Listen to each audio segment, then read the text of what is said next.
Vous savez, Sud Radio a décidé en ce mois d'août de donner la parole aux maires de France. Comment se passe leur été, la vision des maires de ce qui se passe aujourd'hui dans ce pays. Bonjour à vous, Hugo Biolay. Bonjour Jean-François Aquilé. Et merci d'être en direct sur Sud Radio. Vous êtes installé dans votre bureau de maire, j'imagine, non ? Exactement. Celui que j'occupe un petit peu toute l'année, mais aussi un petit peu cet été. Alors, Hugo Biolay, je rappelle que vous êtes le maire de Vinzieux, c'est dans le nord de l'Ardèche, on va dire quelque part entre Lyon et Valence, au niveau du péage de Roussillon, c'est à peu près ça géographiquement. Et vous étiez, alors vous allez me confirmer la chose, le maire le plus jeune maire élu en 2020. Vous aviez 18 ans. Alors, si mes calculs sont bons, aujourd'hui vous êtes toujours le plus jeune, non ? Étant donné qu'on grandit à peu près tous à la même vitesse, c'est ça. Je suis a priori toujours le plus jeune. Ouais. Alors, d'abord, Hugo Biolay, le maire que vous êtes, juste une question sur la séquence de l'été. Vous êtes censé rester sur place. Quelle est votre décision ? Vous êtes auprès des administrés. Est-ce que vous avez droit quand même à des vacances vous-même ? Alors, quand on est maire, on est responsable. Et d'ailleurs, c'est encore un des postes où on continue aujourd'hui de transférer de la responsabilité dans ce pays. Et je trouve ça très bien. Donc, en fait, on est responsable de prendre nos vacances ou de rester, mais dans tous les cas, de gérer les dossiers quand il y en a à gérer.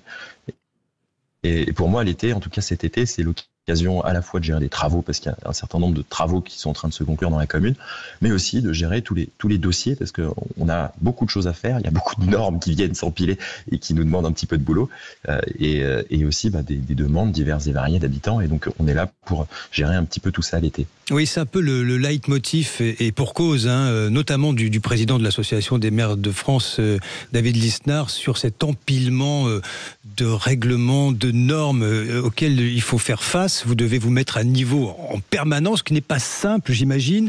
Votre regard sur le budget qui sera voté à la rentrée avec vous, Hugo Biolay, les communautés, les collectivités vont être sollicitées alors qu'elles sont à l'os déjà. Exactement, on vient solliciter les collectivités. Moi, ce que je veux rappeler, c'est que avec l'Association des maires de France, justement, on a calculé déjà l'effort financier des collectivités. Depuis 15 ans, c'est déjà 82 milliards d'euros d'efforts qui ont été faits, alors calculés de diverses manières. Et pourtant, quand moi je vote un budget dans ma commune, ce budget il est à l'équilibre. Et quand on investit dans la commune, quand on s'endette, c'est pour investir, pour préparer un certain nombre de choses, pour éviter que notre commune meure, pour ouvrir un premier commerce, ce que l'on a pu faire, pour essayer de maintenir des services publics. Et donc on a tout ce travail qui est fait depuis un certain temps et on nous en demande encore. Alors je veux bien, mais je ne sais pas exactement comment. Vous ne savez pas comment, franchement, qu'est-ce qu'ils vous disent, vos administrés ? Il y a combien d'habitants déjà 550 officiellement, c'est bien ça ? Qu'est-ce qu'ils vous disent, vos administrés ? De quoi est-ce qu'ils vous parlent ? Alors, moi, ce que je ressens sur la situation politique, peut-être de manière plus générale, c'est exactement ce qu'on peut lire dans le baromètre de la confiance politique, qui porte plus très bien son nom d'ailleurs, publié en mars. Moi, les trois mots qui sont ressortis, c'est morosité, lassitude et colère. Et malheureusement, c'est assez bien décrit. Je sens cette colère, je sens cette lassitude de la vie politique. On a envie qu'il se passe quelque chose, on a envie que ça bouge. Et en fait, on se retrouve dans une situation où on a l'impression qu'on a un clivage énorme à l'Assemblée nationale, avec des gens qui se tapent dessus, avec un grand théâtre. Mais on cherche une vision, on cherche un cap.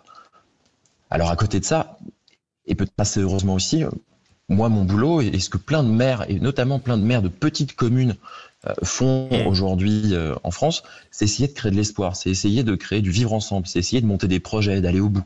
Et c'est ce qu'on essaye de faire. Il y a vraiment deux mondes, il y a ce qui va se passer au niveau national et puis des touches d'espoir au niveau local. Oui, ce serait plutôt un baromètre de la défiance, vous avez raison. Colère très présente, vous le dites, un repli sur soi des Français en général. Une envie que ça change, c'était déjà le cas en 2017, c'est le cas à chaque élection, qu'elle soit l'élection suprême, celle du président de la République, celle de l'Élysée ou les élections, on va dire, municipales, celles qui arrivent. La représentation de la politique cette défiance qui s'est installée au fil des années, effectivement, ce spectacle épouvantable qui est donné par la représentation nationale, celle de l'Assemblée, ce choc permanent, cette polarisation de la vie politique, vous, elle n'existe pas ou peu localement, j'imagine. Exactement.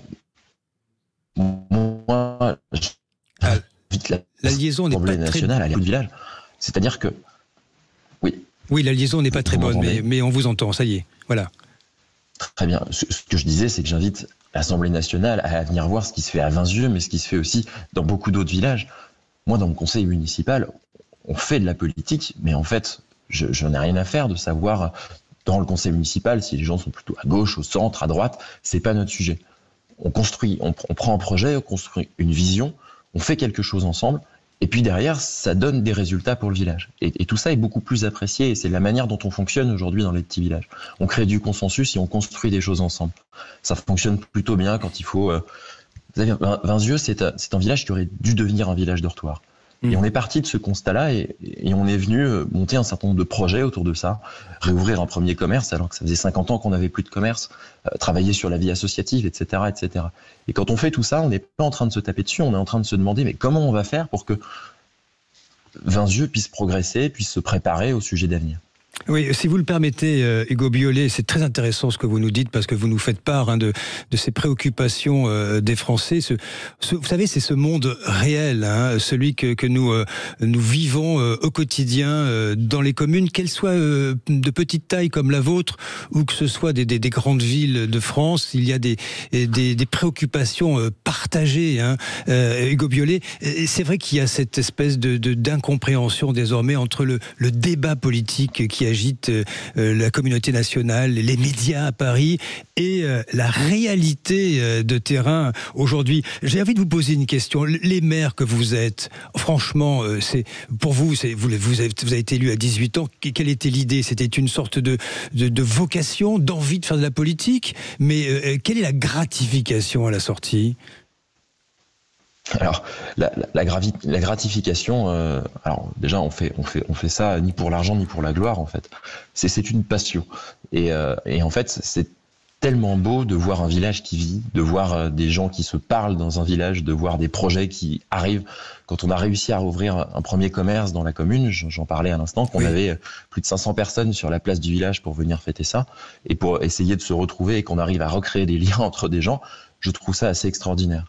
Quand on est dans un moment assez critique, on était en décembre dernier, où la politique était en train d'exploser, on avait un gouvernement qui était en train de le gouvernement Barnier qui était en train de complètement exploser, et qu'on arrive quand même à faire se retrouver les gens sur des sujets qui ne sont pas tout le temps négatifs, et qu'on arrive à se retrouver ensemble. Ça, c'est des moments pour lesquels on vit quand on est maire, et puis je reparle de responsabilité. Oui. La question de la responsabilité me semble assez importante.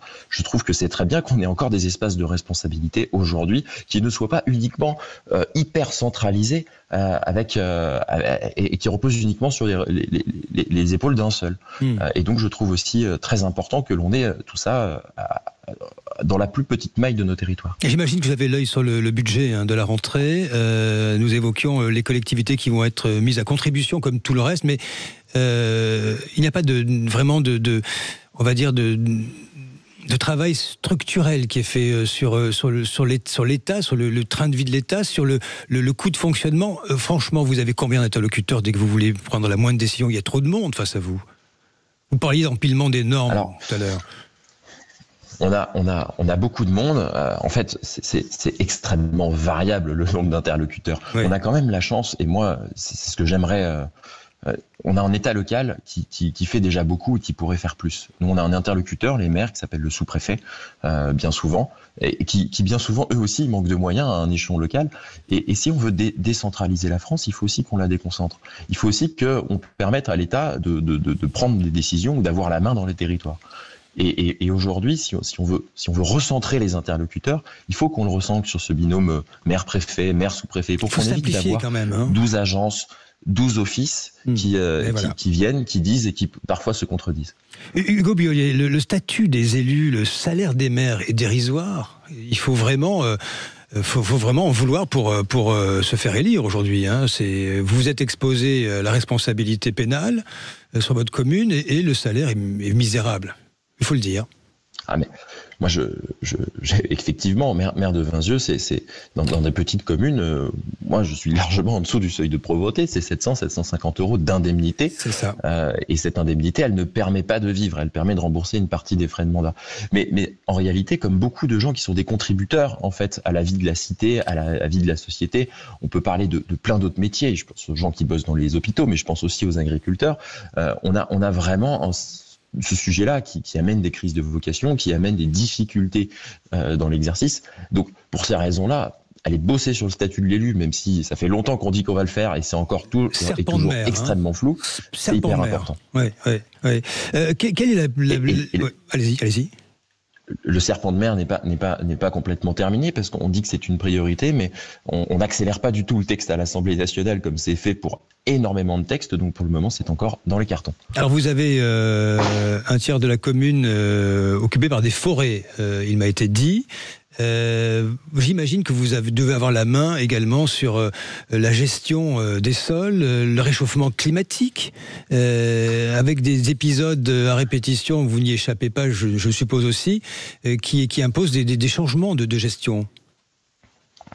Exactement. Parmi les énormes enjeux qui vont arriver sur la décennie qui arrive, la question du changement climatique, elle est majeure parce que c'est un fait, elle est en face de nous et moi je suis assez inquiet en réalité quand j'écoute les informations chaque semaine.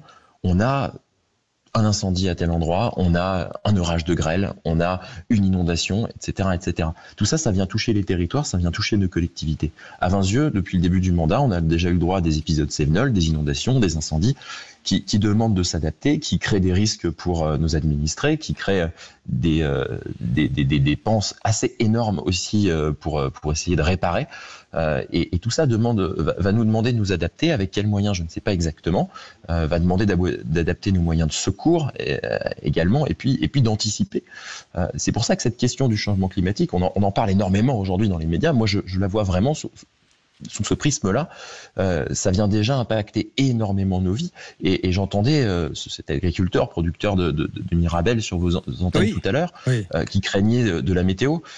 Effectivement, les agriculteurs peuvent craindre de la météo. Moi, depuis que je suis élu, l'agriculture, notamment l'arboriculture, est souvent mise à mal par du gel, de la grêle, d'autres éléments. Il va falloir qu'on soit en capacité de s'adapter. Il va falloir qu'on soit ambitieux pour s'adapter. Hugo Biolay, j'imagine que la difficulté pour vous, vous êtes confronté, comme un très grand nombre de communes, à une forme de désertification des services publics. Et puis, il vous faut trouver de la main-d'œuvre, parce qu'il y a aussi les secteurs de l'enfance, de la petite enfance, il y a les personnes âgées. Mais comment est-ce que vous faites face à tout ça, au juste ? Ça paraît presque mission impossible. Alors, la question du service public, on n'est pas les seuls acteurs. Mais par contre, du côté des élus locaux, on accorde beaucoup d'importance à essayer de garder, par exemple, nos hôpitaux. Je vais aller voir un ami, le maire de Saint-Agrève tout à l'heure. Il s'est énormément battu pour garder son hôpital local.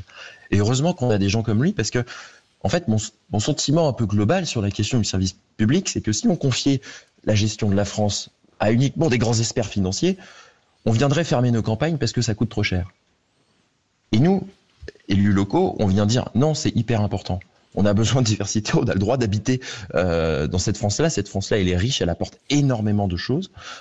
Et on a vraiment, on a vraiment besoin de s'adapter. Et le service public sert à ça. Il sert à ce que, où qu'on soit sur le territoire français, on puisse se soigner, on puisse s'éduquer, on puisse manger correctement.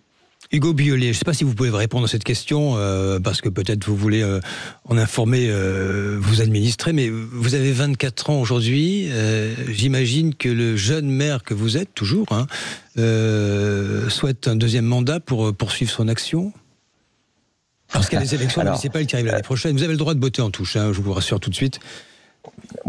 Moi, ça me passionne, je suis plein d'énergie, mais effectivement, il y a quand même deux choses dans cette réponse qui rentrent en compte. La première, c'est que c'est aussi une question d'équipe, et aujourd'hui, c'est moi qui parle, mais en fait, si à Vinzieux, on est capable de faire des choses, c'est parce qu'il y a une énorme équipe derrière qui est hyper engagée. Et puis, la deuxième chose, vous l'avez dit avant moi, je veux faire les choses dans l'ordre. Et en fait, si je dois dire quelque chose, j'en parlerai d'abord à 20 yeux avant d'en parler à la radio. Et c'est bien normal. C'est pour ça que je me suis permis une précaution oratoire pour vous rassurer sur la question au passage. J'ai envie de vous demander une dernière chose. Vous avez la foi toujours ? J'ai complètement la foi parce que c'est difficile. On va pas se mentir, c'est complètement la merde. On a une crise démocratique, on en a parlé, on a une crise environnementale, on en a parlé. On a une énorme crise sociale qui arrive, et notamment avec le budget là qui va nous demander aussi peut-être beaucoup de boulot. Nous, les collectivités, on se prépare à avoir beaucoup de misère, beaucoup de pauvreté, beaucoup de difficultés dans les années qui arrivent, au vu de ce qu'on entend. Mais c'est aussi parce que c'est difficile qu'il faut qu'on y aille, et qu'il faut qu'on essaie de trouver des chemins et des solutions. Et moi, ça m'intéresse depuis le début. Allez, merci à vous, Hugo Biolay. Je rappelle, vous êtes maire de Vinzieux, c'est dans le nord de l'Ardèche. Et merci aussi pour votre détermination. On l'entend bien ce matin, malgré une situation politique très difficile, très polarisée, surtout au niveau parisien. Vous avez traduit à juste titre les difficultés que rencontrent les élus locaux, et malgré cela, cette détermination fait du bien entendre. Je rappelle que Sud Radio, merci à vous Hugo Biolay, je rappelle que Sud Radio donnera au mois d'août la parole aux maires de France dans toutes nos belles régions. Et dans un instant, vous avez la parole sur Sud Radio.